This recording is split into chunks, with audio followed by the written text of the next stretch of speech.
So hello, thank you everybody for being here today. As Lou said, my name's Chloe. I'm a single mother of two sons, and I've been involved with Just Stop Oil for about a year since I joined a mass injunction break at Kingsbury Oil Terminal last year. I have watched my children fall in love with the world over the last few years, and they are now going to be forced to watch it die. And I consider it my responsibility as a parent to do whatever I can to prevent that happening. And this is the most effective way that I can have an impact. Over the last 16 months, Just Stop Oil has fundamentally shifted the public narrative in the UK around the contribution that fossil fuels are making to climate breakdown. We've inspired action all around the world. If you believe it's impossible for an individual to make a difference, then the evidence to the contrary are the 1,000 or so of us who are active in this movement, given what we've achieved through actions at oil terminals, through roadblocks, through era-defining cultural actions, and through 13 weeks of slow marching. It's exciting and it's inspiring. And if you want to make a difference, this is the place to be. But make no mistake, this is not something we're doing for fun. We are engaged in a war. That war is being waged by our governments, by fossil fuel companies, by banks, by insurance companies, and by the billionaire-owned media. We are in civil resistance against a government that not only cannot take our best interests into account and act in the best interests of people, but a whole political system which has become incapable of acting in the best interests of citizens. Politicians are lying to our faces. We know they're lying. They know that they're lying. And they're selling the future of our children for their short-term political capital and financial interests. Our government took 54 meetings with fossil fuel executives between January and March this year. The 1,000 new licenses that are due to be granted now are death sentences for us in this country and for people all around the world. How is it possible when fossil fuel-induced climate breakdown is demonstrably happening all around us in plain sight that this can be taking place? But people aren't stupid. We know that when we're in a crisis, we reach for the available solutions. We do not double down on the causes of the problems. As we've already heard this evening, Antonio Guterres has said that it's moral and economic madness to continue to extract fossil fuels. It's a moral madness because every single fraction of a degree of global warming represents millions of people's lives, and it represents millions of hectares of habitable land.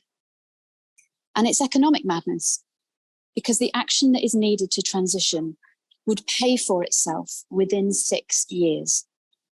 Researchers at the University of Stanford have done this piece of research.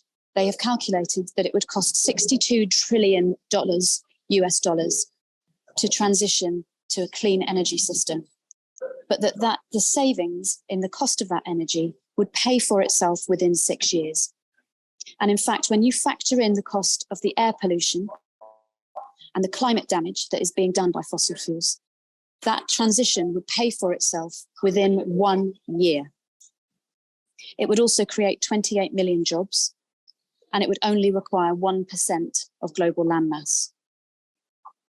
But instead of embracing this vision, we're having to make do with the statements from ministers like Grant Shapps, who earlier this week announced £20 million for wind.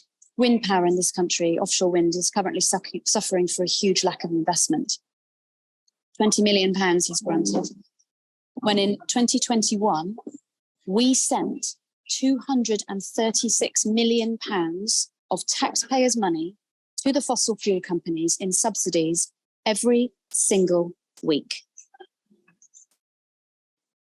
When the case for positive action is so clear, it's obvious that what we are in here is a smash and grab. The writing is on the wall for fossil fuels and for those in power, but they have decided that they will wring the last couple of decades of profit out of this system. at the expense of a livable future. For instance, Infosys, the company that is owned by Rishi Sunak's father-in-law, have just confirmed a $1.5 billion deal. They confirmed this 2 months with BP before Sunak announced new licenses in the North Sea. Rishi Sunak decided that the connection between these two things was of no legitimate public interest. Infosys also boasts Shell as one of its clients. Shell has now been confirmed to sit on Rishi Sunak's new business council. And they are apparently very excited about driving the prosperity and growth in the UK through the provision of secure, affordable, cleaner energy. This is a conscious and deliberate action being taken to asset strip our world and to condemn millions of people to death. This is, frankly put, genocide. And it's up to us to resist. We will not sit quietly by while these heinous people commit crimes against humanity and steal the future of our children. It's up to us to resist. And contrary to the right-wing media's portrayal of Just Stop Oil supporters, we're not the enemies of ordinary people.